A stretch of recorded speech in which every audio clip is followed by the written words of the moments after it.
In today's video, I'm going to teach you how to build custom field history tracking in Salesforce. This process is essential for ensuring that your data modifications are meticulously recorded and that you have a clear history of changes within your fields. By the end of this tutorial, you'll be able to track these modifications effectively, making data management more transparent and easier to audit. To start, navigate to the home page in your Salesforce environment. This serves as your launch point for accessing all the features we'll be using. Once you're there, it's important to familiarize yourself with the layout to ease navigation throughout the process. Next, you'll want to locate and click on the Quick Settings icon. It's usually found at the top of your Salesforce interface, resembling a gear.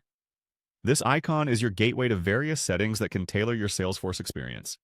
After selecting it, an option saying Open Advanced Setup will appear. You should click on this to proceed. This setup area is crucial for accessing deeper customization options within Salesforce. Once inside the advanced setup, find and click on the Object Manager.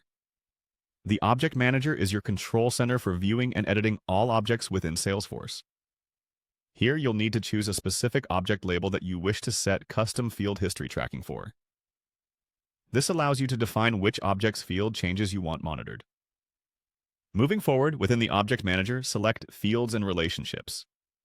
This section lists all fields associated with the object you chose.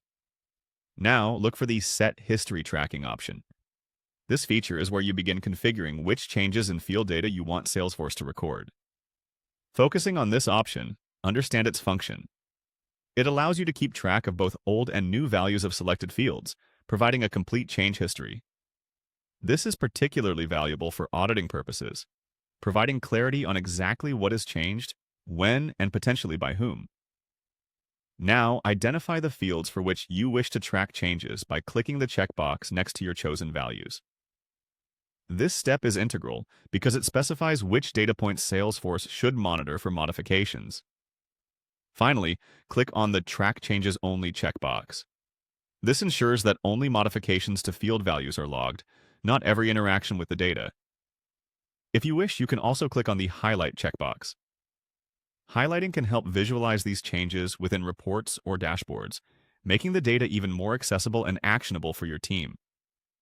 By following these steps, you will have set up custom field history tracking in Salesforce, thus enhancing your capacity to manage and track data changes seamlessly.